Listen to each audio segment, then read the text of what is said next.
افلا يتدبرون القرآن ام على قلوب اقفالها، تو کیا یہ لوگ قرآن میں غور نہیں کرتے یا دلوں پر قفل لگ رہے ہیں؟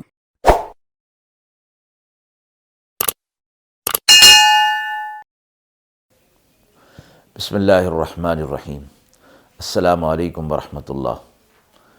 ناظرین کرام، آج کے اس درس قرآن میں ہم سورہ آل عمران کی آیت نمبر 65 سے ابتدا کر رہے ہیں۔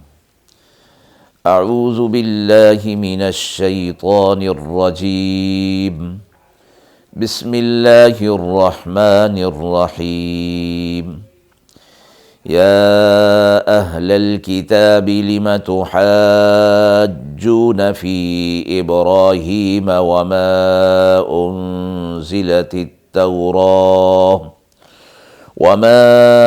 أنزلت التوراة والإنجيل إلا من بعده أفلا تعقلون۔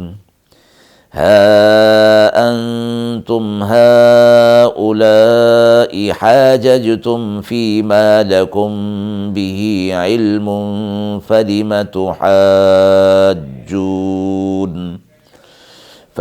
تحاجون فيما ليس لكم به علم والله يعلم وأنتم لا تعلمون۔ ما كان إبراهيم يهوديا ولا نصرانيا ولكن كان حنيفا مسلما وما كان من المشركين۔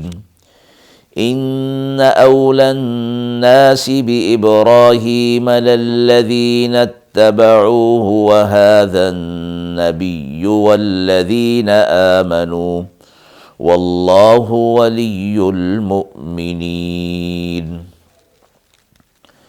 اے اہل کتاب، کیوں جھگڑتے ہو تم ابراہیم علیہ السلام کے بارے میں؟ اور تورات اور انجیل تو نازل ہوئیں اس کے بعد، کیا تم کو عقل نہیں؟ سنتے ہو تم لوگ جھگڑ چکے جس بات میں تم کو کچھ خبر نہ تھی، اب کیوں جھگڑتے ہو جس بات میں تم کو خبر نہیں، اور اللہ جانتا ہے اور تم نہیں جانتے۔ ابراہیم علیہ السلام نہ تو یہودی تھے اور نہ نصرانی تھے، لیکن وہ دین حنیف پر تھے۔ وہ سب جھوٹے مذہبوں سے بیزار اور اللہ کے فرما بردار تھے، اور نہ وہ شرک کرنے والوں میں سے تھے۔ لوگوں میں زیادہ مناسبت ابراہیم علیہ السلام سے ان کو تھی جو ساتھ ان کے تھے، اور اس نبی کو، اور جو ایمان لائے اس نبی پر، اور اللہ کارساز ہے مسلمانوں کا۔ آیت مبارکہ میں اہل کتاب کو یعنی یہود و نصارہ کو خطاب فرمایا گیا کہ ان کا یہ خیال تھا اور اس بات پر یہ لوگ ڈٹے ہوئے تھے کہ ابراہیم علیہ السلام تورات اور انجیل کے ماننے والے تھے، اور چونکہ یہ خود تورات اور انجیل کے ماننے والے تھے، اس لیے ابراہیم علیہ السلام کے ساتھ اپنی نسبت کو ظاہر کیا کرتے تھے۔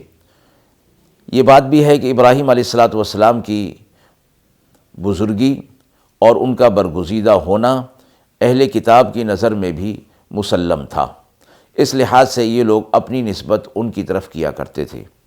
اللہ رب العزت نے اس آیت مبارکہ میں فرمایا کہ تورات اور انجیل کا نزول حضرت ابراہیم علیہ السلام کے بعد ہوا ہے۔ ان کا زمانہ ان کتابوں کے نزول سے پہلے تھا، تو وہ کیسے پھر تورات اور انجیل پر ہو سکتے ہیں یا تورات اور انجیل کے ماننے والے ہو سکتے ہیں؟ تو فرمایا کیا تمہیں اتنی بھی عقل نہیں کہ تم ان کو تورات اور انجیل کے ماننے والے یا تورات اور انجیل کے احکام پر ثابت کرنے کی کوشش کر رہے ہو، جبکہ وہ اس سے پہلے، ان کا زمانہ اس سے پہلے تھا، اور تم ایسی بات کے بارے میں جھگڑ رہے ہو جس کا تمہیں کچھ علم ہی نہیں، پتہ ہی نہیں تمہیں، اور اس کا علم اللہ کو ہے، اور اللہ نے اپنے حبیب صلی اللہ علیہ وسلم کو اس بات پر مطلع فرما دیا ہے۔ پھر آگے واضح فرما دیا کہ ابراہیم علیہ السلام نہ تو یہودی تھے اور نہ نصرانی تھے، یعنی تورات اور انجیل کے ماننے والے وہ نہیں تھے۔ ظاہر ہے کہ زمانہ ان کا اس سے پہلے کا تھا، لیکن فرمایا کہ وہ دین حنیف پر تھے، دین فطرت پر تھے، اور شرک سے وہ بیزار تھے اور اللہ کے فرما بردار نبی تھے۔ البتہ یہ فرمایا کہ تم لوگ جو ان کے ساتھ نسبت ظاہر کرتے ہو، یہ نسبت تو بالکل بیکار ہے۔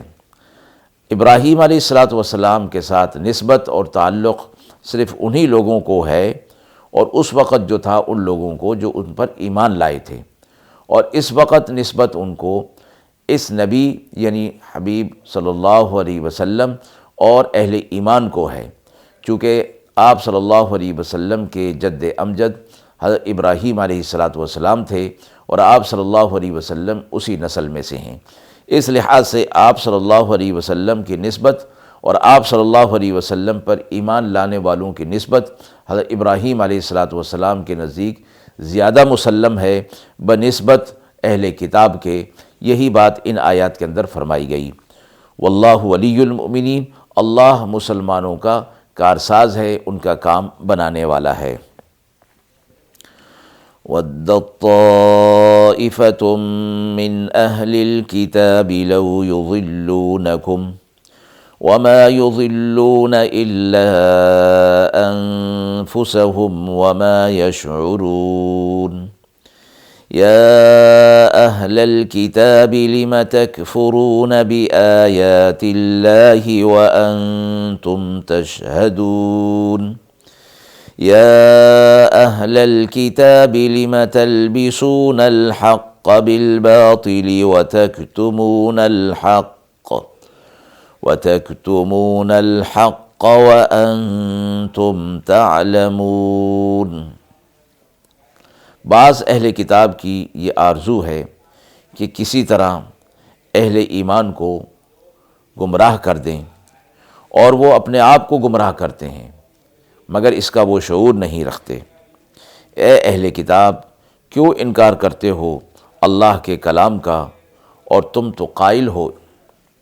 اے اہل کتاب، کیوں ملاتے ہو سچ میں جھوٹ اور چھپاتے ہو سچی بات، حالانکہ تم اس کو جانتے ہو۔ اہل کتاب سے متعلق فرمایا گیا کہ وہ چاہتے تھے کہ لوگوں کو دین حق سے گمراہ کر دیں، تو فرمایا کہ یہ دراصل خود گمراہ ہو رہے ہیں، اور اس کا اپنی گمراہی کا ان کو شعور بھی نہیں ہو رہا۔ پھر اہل کتاب کو فرمایا کہ اللہ کے کلام کا کیوں انکار کرتے ہو؟ وہ کلام جو آپ صلی اللہ علیہ وسلم پر نازل ہو گیا، اور وہ جو تم پر نازل ہوا تھا، اس لیے کہ ان کے کلام میں بھی آپ صلی اللہ علیہ وسلم کے مبعوث ہونے کی خبر اور آپ صلی اللہ علیہ وسلم کے مبعوث ہونے کی بشارتیں موجود تھیں۔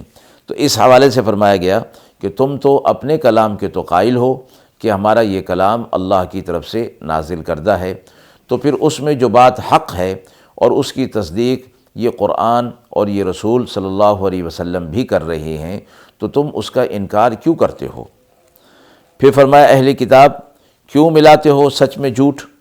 یعنی جو بات تمہاری کتاب کے اندر موجود ہے آپ صلی اللہ علیہ وسلم سے متعلق، قرآن سے متعلق، وہ سچ ہے، پھر تم اس میں جھوٹ ملا کر اس کو جھوٹ ثابت کرنے کی کوشش کرتے ہو، اور حالانکہ تم اس بات کو جانتے ہو کہ تم جھوٹ کر رہے ہو۔